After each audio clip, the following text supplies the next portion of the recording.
Selamat datang di channel Engineering bersama saya Rahmat.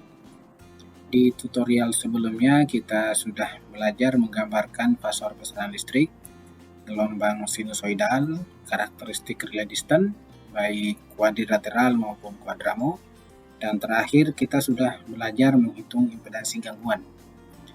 Di tutorial kali ini kita akan coba menggambarkan lokus impedansi gangguan pada saat terjadi gangguan.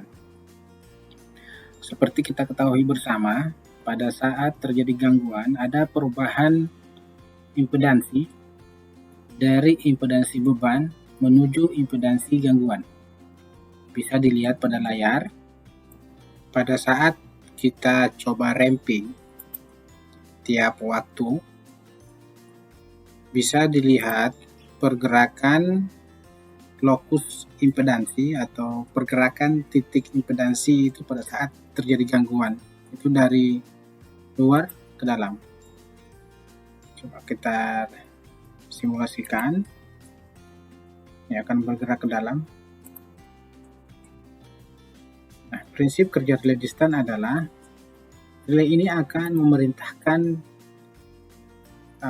untuk bekerja, untuk mentripkan PMT, memisahkan sirkuit yang terganggu karena mendeteksi gangguan itu sudah masuk ke dalam wilayah karakteristik atau zona proteksi. Ini bisa kita lihat. Titik gangguan itu akan bergerak menuju garis karakteristik dari transmisi itu sendiri. Artinya ini adalah yang diukur pada saat terjadi gangguan adalah impedansi dari transmisi itu sendiri. Bisa dilihat. Oke. Baik, yang akan coba kita praktekkan di tutorial kali ini adalah bagaimana menggunakan rumus yang sudah kita pelajari atau yang kita sudah bahas di tutorial terakhir dengan menggunakan data dari hasil pembacaan gangguan di relay, dan tentunya ini harus menggunakan software ya.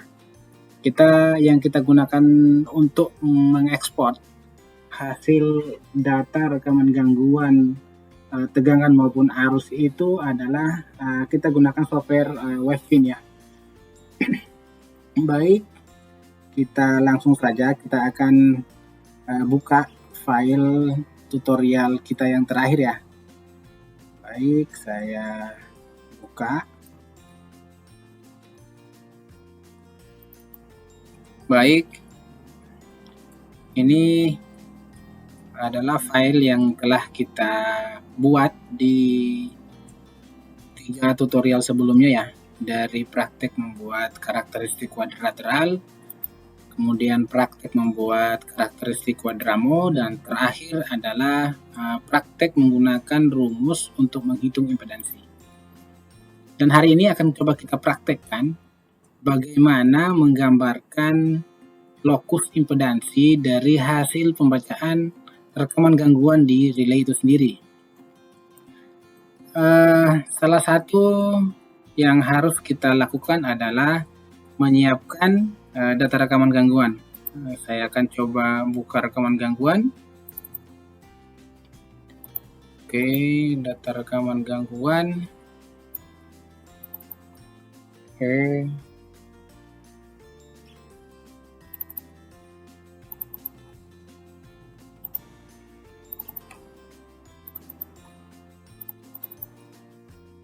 Oke, saya akan coba buka rekaman gangguan ini dengan menggunakan aplikasi Wavefin ya.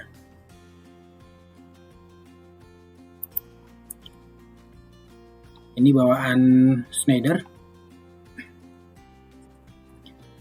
Oke, dari rekaman gangguan ini akan kita ekspor ke dalam bentuk CSV, format CSV, agar kita bisa buka dengan menggunakan Excel. Oke, langkah-langkahnya adalah file, save as, ini CSV format ya, kemudian kita ngambil nilai yang RMS and Angel untuk vector value. Oke, saya klik kiri, dan saya tulis namanya adalah export data. Dan saya pilih, saya tempatkan di desktop saja ya biar gampang carinya ya. Oke. Oke, data rekaman ini sudah saya ekspor ke dalam CSV sehingga data-datanya saya bisa gunakan ya, data-data untuk untuk memperoleh nilai arus dan nilai tegangan pada saat terjadi gangguan. Oke, saya buka. Sekarang kita akan coba buka data yang sudah kita ekspor dari rekaman relay tadi. Saya klik 2 kali.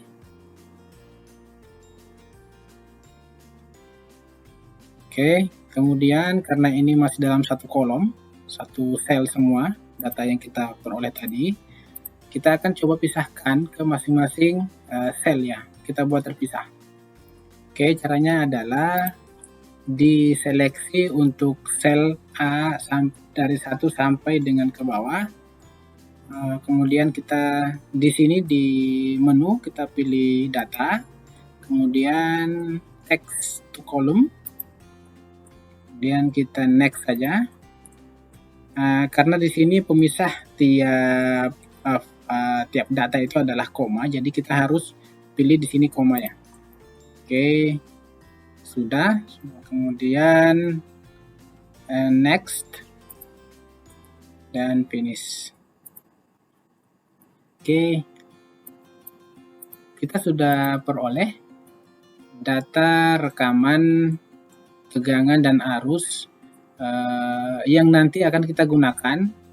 Tiap ini adalah fasa A, magnitud dan sudutnya, fasa B, magnitud dan sudutnya, fasa C, magnitud dan sudut, kemudian netan, kemudian tegangan, magnitud dan sudut, dan seterusnya.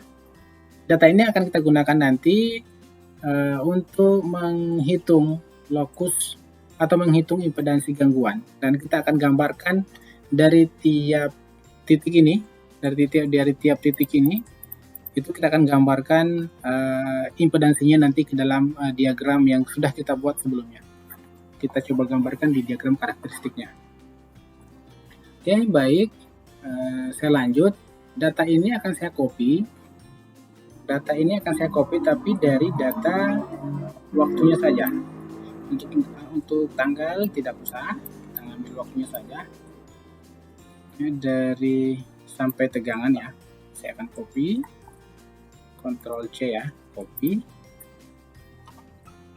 Kemudian ke data kita sebelumnya, ini tutorial kita sebelumnya, saya akan tambah sheetnya ya.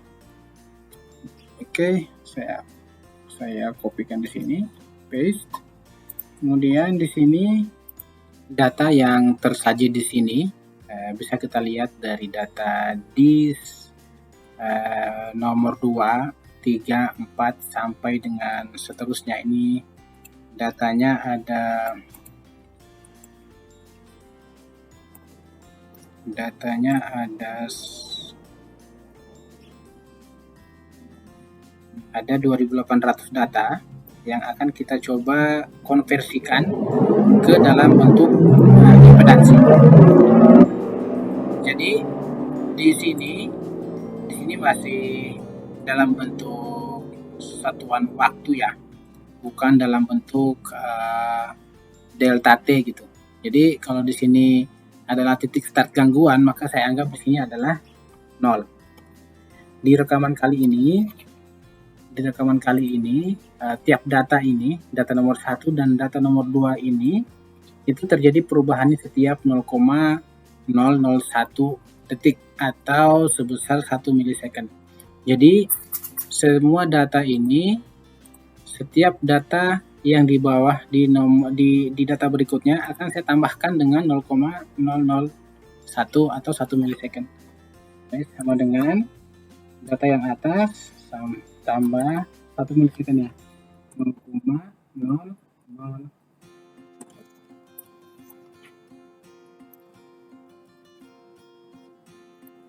Kemudian saya akan drag ke bawah.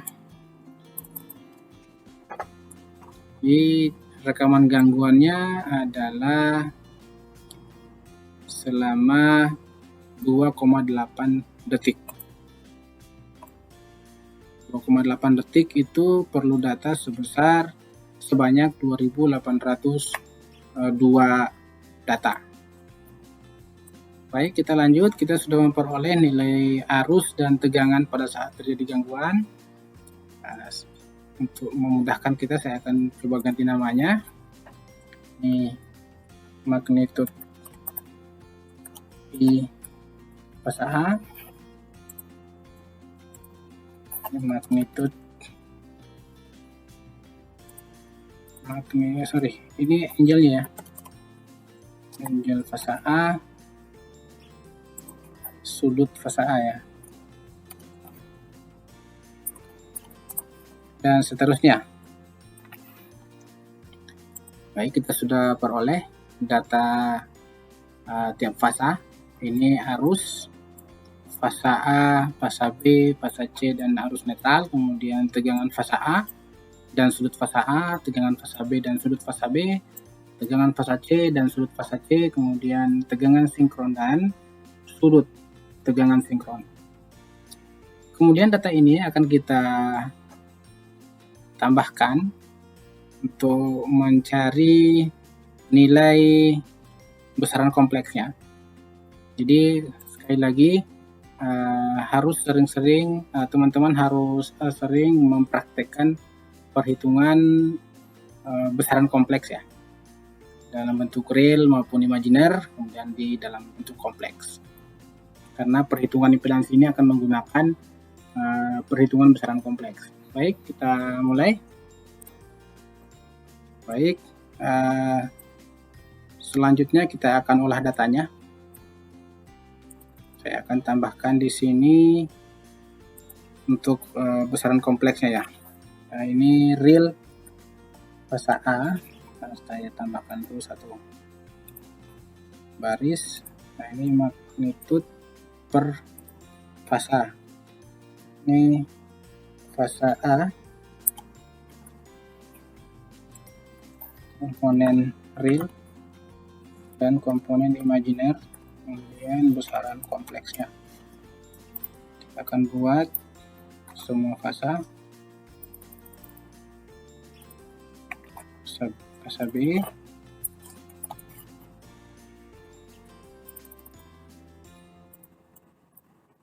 kemudian fasa C,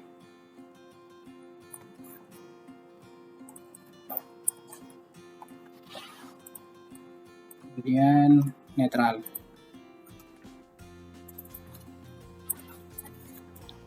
Ini arus sudah, kemudian tegangan. Ini PA. Kemudian PB. Tegangan fasa B maksudnya.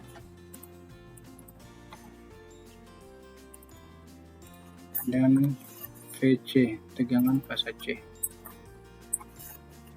Baik, kita mulai untuk menghitung besaran komponen real untuk fasa A ya. Fasa A itu adalah magnitude dikali kosinus radian ya. Magnitude dikali kosinus radian. Sudut 180 derajat. Bentar. Kemudian untuk imajinernya sama dengan magnitude dikali sinus radian sudut 180 derajat. Oke, kita selesaikan dulu per baris. Kemudian untuk besaran kompleksnya adalah sama dengan kompleks real titik koma imajiner. Kemudian untuk fasa B adalah magnitude fasa B kali kosinus radian B, dan imajinernya adalah magnet dikali sinus radians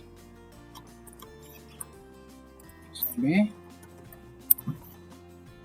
Kemudian kita hitung besaran kompleksnya adalah kompleks, real, titik koma, imajiner. Baik, untuk fasa C dengan rumus yang sama. Kemudian untuk tegangan magnitud tegangan fasa A tentunya. Fasa A kali kosinus radians sudut fasa A ya. Kemudian untuk komponen imajinernya dengan tadi magnitudnya fasa A kali sinus radians fasa A.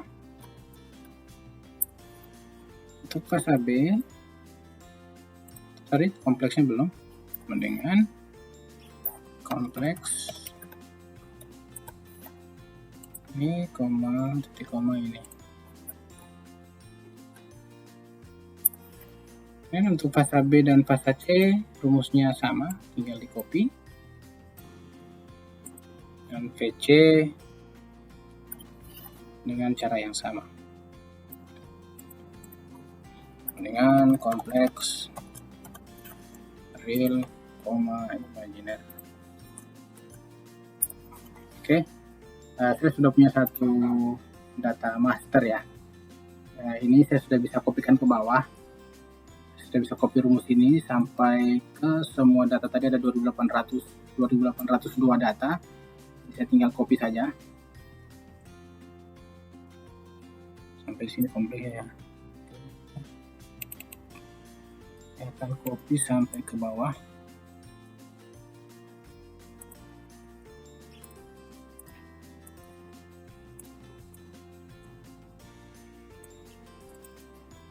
Oke, sudah. Selanjutnya kita sudah memperoleh semua data tegangan dan arus dalam bentuk besaran kompleks.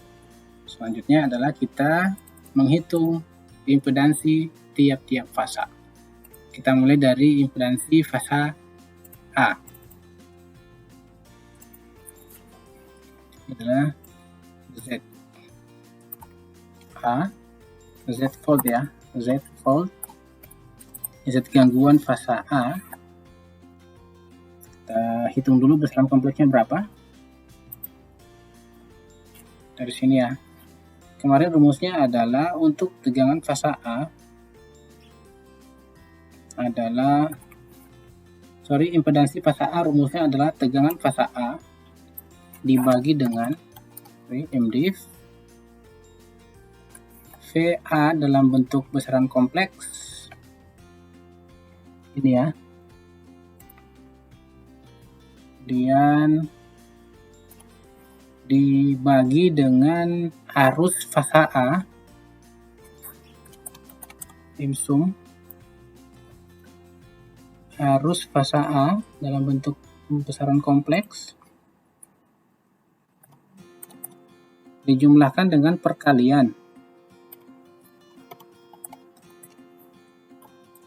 antara arus fasa N dengan kompensasi urutan 0. Datanya kemarin ada di sini ya, kompensasi urutan 0. KN ini, KN G16. Kita coba kunci dulu.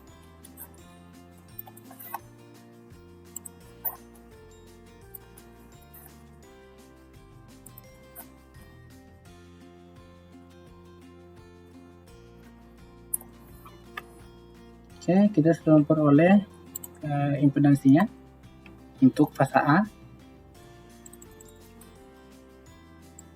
fase A.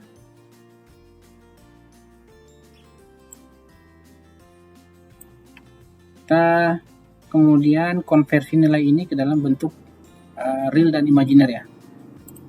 Jadi komponen realnya, komponen imajiner. Rumusnya adalah mengembalikan dari bilangan kompleks ke bentuk real adalah EM real, tinggal dipilih. Ini adalah sama dengan imaginary kompleks. Oke, kita sudah punya datanya. Untuk impedansi fase A, ini akan kita coba drag ke bawah dan kita coba ke bawah. Oke, satu-satu.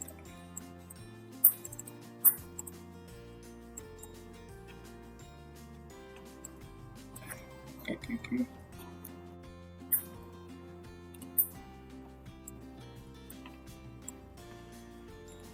Ada 2802 data.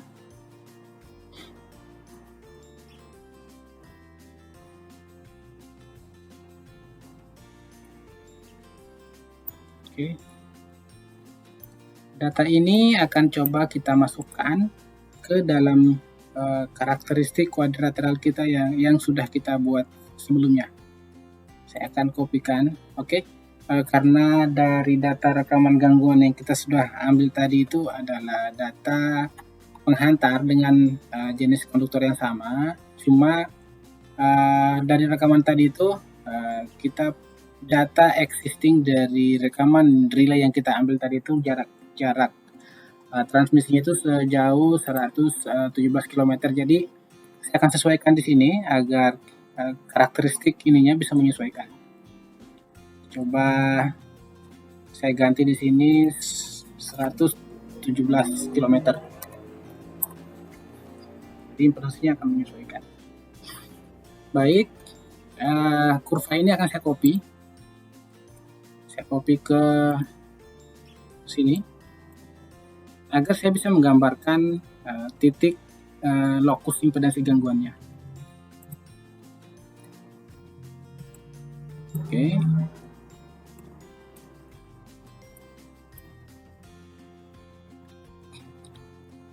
Baik, saya coba ganti kurvanya, jenis kurvanya.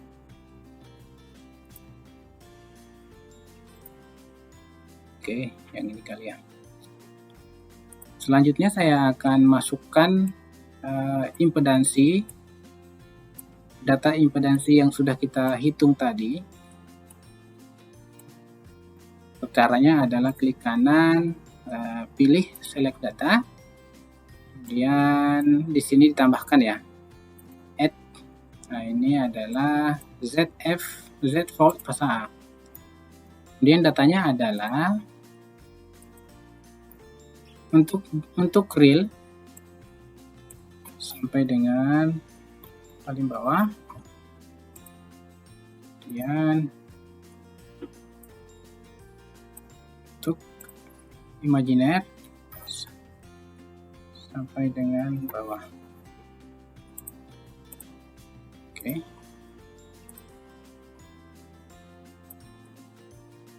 Oke, ini kurvanya karena masih ambil semua ya, data dari pre-fault sampai dengan post-fault. Kita lihat untuk post-faultnya ini dia cuma sampai data di nomor berapa ya.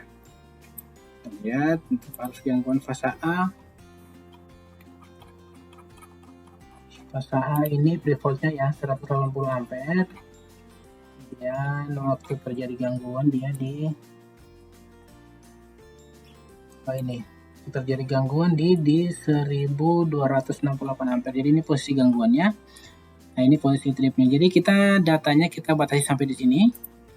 Jadi tadi awalnya kita ngambil dari data 2800, sejumlah 2800, ini kita potong sampai di 1076 saja ya, 1076. Oke. Untuk pre-fault-nya kita tetap ambil dulu, nggak apa-apa. 1076. 1076. Ini 2803 kita ganti dengan 1706.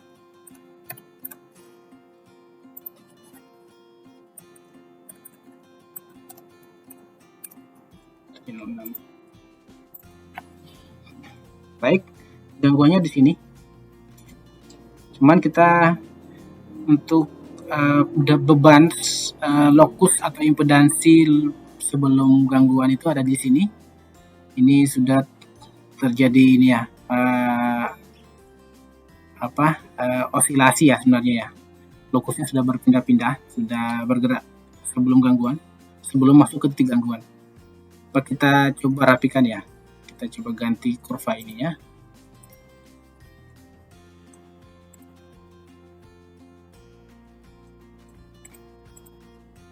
Pilih yang no line aja ya.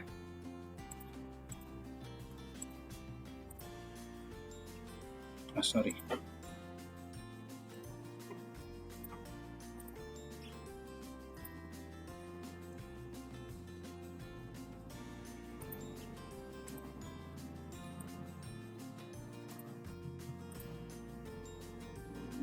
Pergerakan impedansinya seperti ini.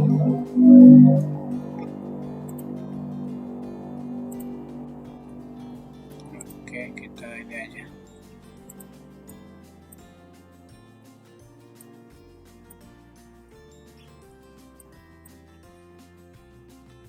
Sorry. Jadi pergerakan impedansinya seperti ini. Coba kita rapikan lagi ya. Kita kurangi titik gangguannya. Titik gangguannya kita ngambil beberapa cycle saja sebelum gangguan.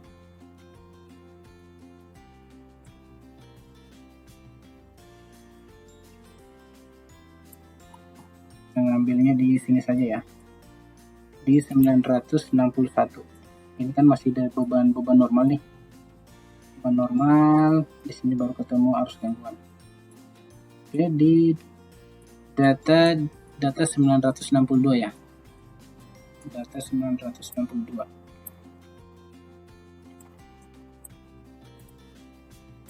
Select data, saya edit 962.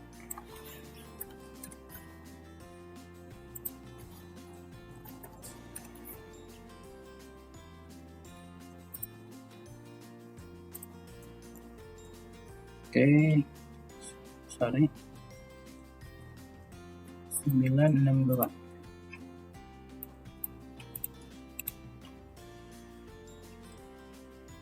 Oke, sudah cocok.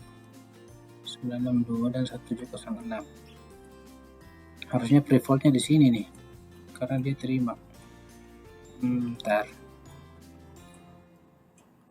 Pre-fault-nya di sini.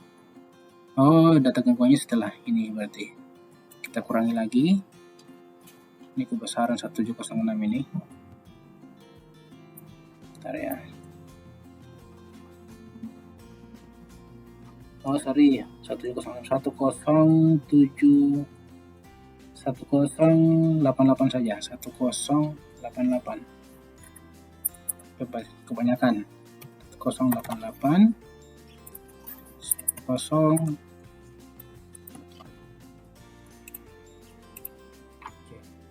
Sudah bagus. Oke. Jadi ini pre-fault sebelum gangguan. Bebannya di sini sebenarnya. Begitu terjadi gangguan, masuk ke dalam sini. Nah, saya akan coba zoom. Saya akan coba perbesar gambarnya. Ini 70. Datanya 70. Aksisnya. Kemudian ke kirinya kalau terlalu besar. Ini 50 saja. Tingginya. Oke, bisa kelihatan pada saat terjadi gangguan dia mendekati garis karakteristik dari penghantar. Jadi kalau misalkan penghantarnya di 78 derajat, nah dia akan mendekati ke sana. Oke, jadi kurang lebih penggambarannya seperti itu untuk fase A dan untuk fasa B dan fasa C, di tutorial sebelumnya kita sudah belajar buat sendiri, silahkan dilanjutkan, dikembangkan. Dasar-dasar untuk menggambarkannya dan untuk memvisualisasikan lokus impedansi ini kurang lebih seperti ini. Dan beginilah cara relay membaca gangguan. Perlu diketahui untuk cara ini digunakan di beberapa merek relay, khususnya ABB dan Mycom, juga GE. Untuk penggunaan kompensasi urutan 0 dengan cara seperti ini, dengan rumus ini sudah betul-betul mendekati ya, betul-betul bahkan bisa dibilang sama. Untuk penggunaan di relay Siemens, dia punya rumus sendiri untuk kompensasi urutan 0, jadi agak panjang. Dan kalau dijelaskan di sini mungkin perlu banyak waktu ya. Jadi mungkin di tutorial berikutnya akan kita coba jelaskan pelan-pelan ya untuk terkait relay Siemens itu sendiri. Baik, demikian untuk tutorial kita kali ini. Mudah-mudahan bermanfaat. Sampai jumpa lagi.